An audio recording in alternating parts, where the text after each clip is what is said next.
Friends, good morning to all of you. आज partnership का part 4 है, ठीक है। तो हम लोग स्टार्ट करेंगे। आप लोगों को अगर फर्स्ट बार वीडियो देख रहे हैं तो वीडियो को सब्सक्राइब करना, लाइक करना, शेयर करना ना भूलें।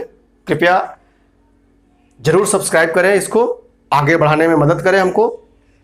और जैसा कि हम लोग पार्ट 3 तक पेज का 12 तक पढ़ चुके थे, उसमें बुक का भी 3 क्वेश्चंस मैंने बताया था। आप लोग को समझ में आया होगा, ऐसा मेरा उम्मीद है। क्वेश्चंस नंबर ऑफ पेज का हम लोग 13 से देखते हैं। 13 में कहता है कि दो मित्र पी और क्यू एक बिजनेस स्टार्ट करते हैं जिसमें उनके इन्वेस्टमेंट का रेशियो 5:6 है। ए ने लगाया 5 तो बी ने कितना 6। कहता है 6 मंथ के बाद आर क्यू के जितना कैपिटल लगाकर 7 हो जाता है। आर भी आया और उतना मनी लेके आया जितना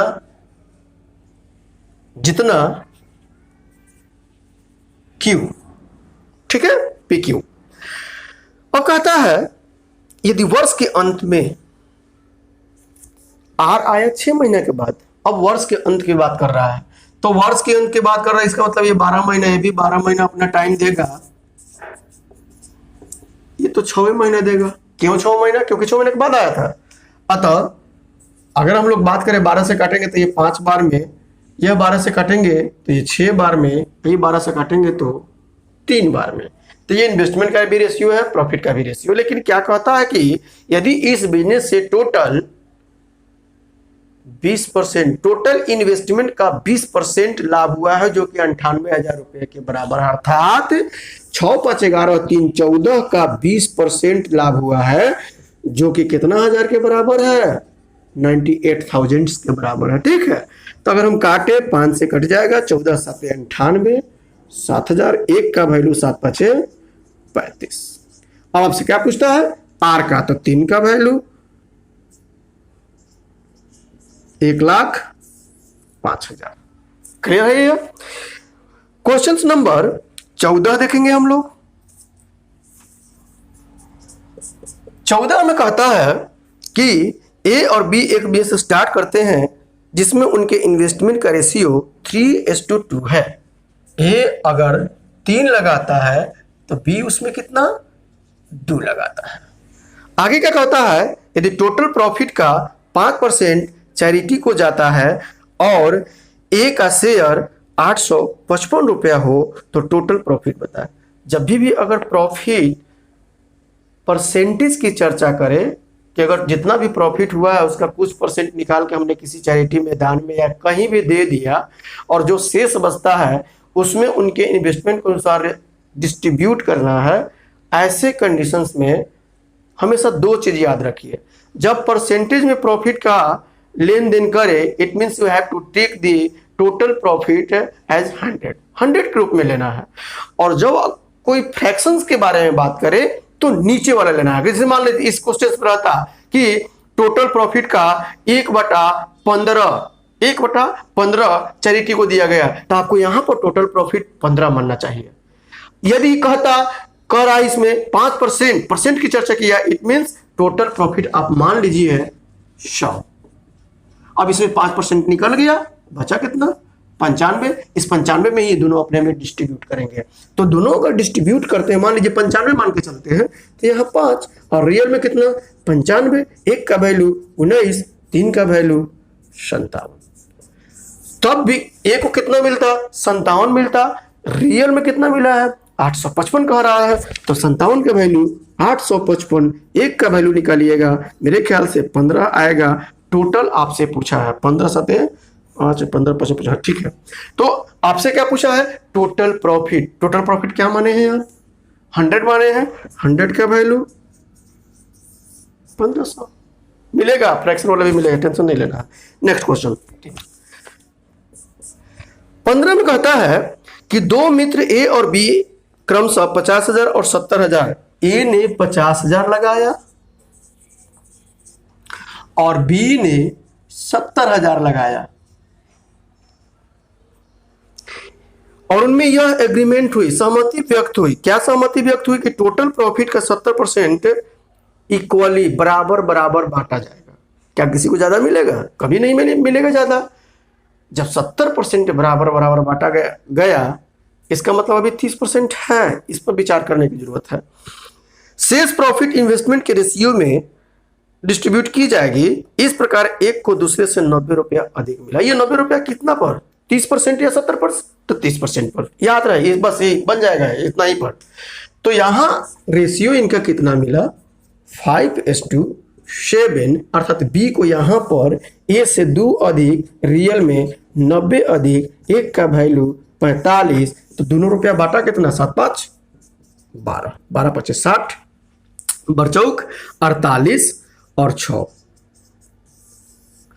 अपने में यह लोग 554 रुपया बांटा। कितना बांटा? 554। किस रेशियो में बांटा? इन्वेस्टमेंट के रेशियो में। कितना परसेंट बांटा? 70%। अतः इसलिए 30% के बाद, देखिए 70% क्या किया था? इक्वली बांटा था। इन्वेस्टमेंट में कितना बांटा? 30%। तो 30% का वैल्यू क्या दिया हुआ? 540। एक का वैल्यू 18% भी कह सकते हैं। 100% का वैल्यू 1800। कोई दिक्कत नहीं होनी चाहिए आपको। क्लियर है? ये आगे बढ़े हम लोग। Question number 16 same to same है। आपको स्क्रीन पर यह मिलेगा। ये प्रैक्टिस करना है। जिनके पास पेज है वो प्रैक्टिस करेंगे, जिनके पास पेज नहीं है स्क्रीन पर क्वेश्चंस रहेगा कुछ सेकंड्स के लिए। ठीक है, आप लोग बनाइएगा, फिर आगे वीडियो देखिएगा। क्लियर है ये? अतः मैं 17 से बना रहा हूं। ठीक है, 16 आपको बनाना है। स्क्रीन पर रहेगा क्वेश्चंस, 17 से मैं बना रहा हूं। क्वेश्चन नंबर 17,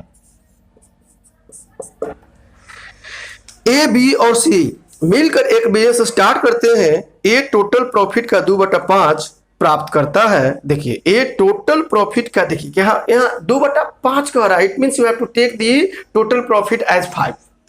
जो फ्रैक्शंस के नीचे है, अर्थात जो फ्रैक्शन में दिया हुआ है, डिनोमिनेटर को हम बोलते हैं बार बार, आप टोटल मान लीजिए। क्लियर? ये तो अगर टोटल 5 रुपए की प्रॉफिट हुई है तो ए को कितना मिलेगा? 2, क्योंकि 5 का 2/5 2 होता है। तो ए को मिला 2। अब बी और सी को 3 मिलेगा। क्लियर है ये? लेकिन किसको कितना मिलेगा अभी नहीं क्लियर है। आगे पढ़ते हैं हम लोग। तथा शेष बी और सी में इक्वली डिस्ट्रीब्यूट कर दिया गया। इक्वली मीन्स बी को भी 1.5 रुपया मिला और सी को भी 1.5 रुपया मिला। इसमें कहीं से कोई डाउट नहीं होना चाहिए किसी को भी। अब कहता है ए के इनकम में वृद्धि 220 रुपए की हो जाती है। कब भाई? जब प्रॉफिट 8% से बढ़कर के 10 हो जाता है। केवल ए के बारे में चर्चा किया है। ए के लिए पहले 8 था, अब हो गया 10%। कितना का इंक्रीजमेंट? 2% का। रियल में कहता है 220 का। एक का वैल्यू 110, 100 का वैल्यू 11,000 मिल गया। कि ए ने कितना इन्वेस्ट किया? 11,000 इन्वेस्ट किया। 2 का वैल्यू 11,000, 11,000। एक का वैल्यू 5,500। अब जिसका पूछे उसका आराम से निकाल सकते हैं आप लोग। क्वेश्चन नंबर 18 देखेंगे हम लोग। क्वेश्चन नंबर 18, यह आपको बुक में भी क्वेश्चंस मिलेगा, जरूर चेक करिएगा कौन सा क्वेश्चन है। ठीक है, कहता है 3 पार्टनर ए, बी और सी ने मिलकर एक बिजनेस में कुल 50,000 रुपया का निवेश करते हैं। अगर देखा जाए तो ए प्लस बी प्लस सी तीनों मिलकर 50,000 रुपया इन्वेस्ट किया है। और इस टाइप के क्वेश्चंस हमको पूरा विश्वास है कि रेशियो एंड प्रोपोर्शंस में बता चुके हैं। क्वेश्चन नंबर 63, मेरे ख्याल से 63 या 65, रेशियो एंड प्रोपोर्शंस का बुक का 65 या 63 जरूर देखिएगा आप लोग।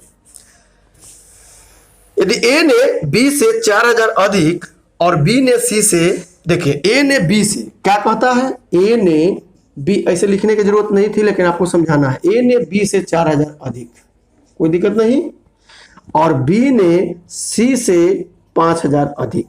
अगर हम इसी को उल्टा लिखते हैं बी के रूप में तो क्या लिखते हैं? B minus 5,000। हाँ या ना? सही है ये? तो ए के प्लेस पर अगर हम बी वाला बात लिख दें, बी प्लस 4000, बी को हम बी ही रहने देते हैं और सी के प्लेस पर भी बी के रूप में ही। देखिए अब ये टोटल मिलके क्या हुआ 50,000। देखिए यहां पर -1000 आएगा, 3 गो बी हो गया और -1000 इधर ना लिखकर उधर प्लस में चले जाते हैं तो 51,000 हो गया। एक बी का वैल्यू 17,000। और हमको पूरा उम्मीद है कि अब जो भी आपसे पूछा हुआ है आप जरूर बना लीजिएगा, ठीक है। ये आगे क्या कहता है, तो वर्ष के अंत में 35,000 कुल प्रॉफिट में ए का शेयर कितना है। अब आप लोग अच्छा से समझ चुके होंगे कि फिर अब क्या करना है हमको। ए ने कितना लगाया 17,000, 4,000, 21,000। ए का 21,000 हुआ, बी का कितना 17,000 और सी का 12,000। रेशियो निकालिए, प्रॉफिट से कंपेयर करिए। नेक्स्ट क्वेश्चन नंबर 19 में कहता है ए और बी एक बिजनेस स्टार्ट करते हैं जिसमें वे क्रमशः 50,000 और 60,000 इन्वेस्ट करते हैं। ए ने लगाया 50,000, बी ने लगाया 60,000। ए टोटल प्रॉफिट का 12.5% केयर टेकर के रूप में लेता है तथा शेष उनके इन्वेस्टमेंट के रेशियो में डिस्ट्रीब्यूट कर दिया जाता है। 12.5%। अभी हम टोटल 100 नहीं मानेंगे क्योंकि हो सकता है क्वेश्चन कुछ और मिले। क्या मिलता है आगे, तो 8800 के प्रॉफिट में प्रत्येक का शेयर होता है। यहां पर प्रॉफिट टोटल दे दिया। तो अब एक चीज बतलाइए, ए को अलग से 12.5% दिया जाता है, फिर जो बच जाता है उसमें इन्वेस्टमेंट के रेशियो के अनुसार डिस्ट्रीब्यूट किया जाता है। क्लियर है यहां तक। और आपसे फिर क्या पूछता है, दोनों का शेयर अलग अलग बतलाइए। हालांकि एग्जाम में किसी एक का रहेगा, ठीक है। तो ऐसे केस में अगर हम ए का शेयर निकाले जाते, पहले 12.5% दे, फिर इन्वेस्टमेंट के रेशियो के अनुसार घटाए जोड़े, ऐसे बहुत टाइम वेस्ट हो जाएगा। तो इसमें क्या क्लू मिल रहा है कि अगर हम बी का निकाल लें, किसमें से जो 88,000 दिया हुआ है उसमें 12.5% निकाल करके बी का वैल्यू अगर निकाल लें और 88,000 में से घटा ले बी का वैल्यू, तो टोटल ए का मिल जाएगा। अतः अगर यहाँ पर रेशियो की हम बात करें तो यह 5, ये कितना 6, दोनों मिलके 11 का वैल्यू क्या दिया हुआ है। अगर हम 8800 कहेंगे तो ये गलत होगा। क्यों गलत होगा, क्योंकि 8800 टोटल प्रॉफिट है। इनके इन्वेस्टमेंट के रेशियो में डिस्ट्रीब्यूट करना है कब, आफ्टर 12.5% निकालने के बाद। अतः कह सकते हैं अगर हम 100 में से 12.5% निकालते हैं, 100 का 12.5% कितना निकल जाएगा, तो 87.5 बचेगा। अतः 87.5 डिवाइडेड बाई 100, 11 का वैल्यू इतना मिला हमको। क्लियर है। ये पॉइंट हटाइएगा तो वो 0 बैठेगा यहाँ पर।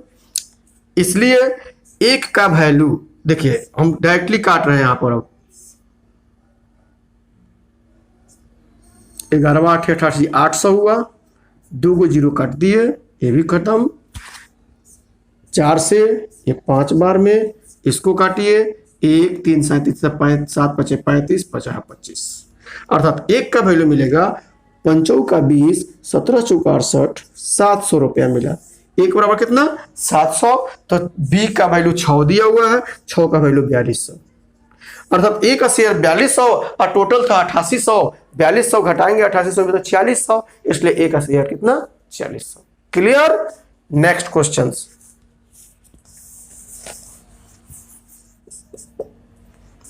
20 पे क्या कहता है, ए बी और सी एक बिजनेस स्टार्ट करते हैं जिसमें वे क्रमशः 2400 रुपया 3300 रुपया और 4800 रुपया इन्वेस्ट करते हैं।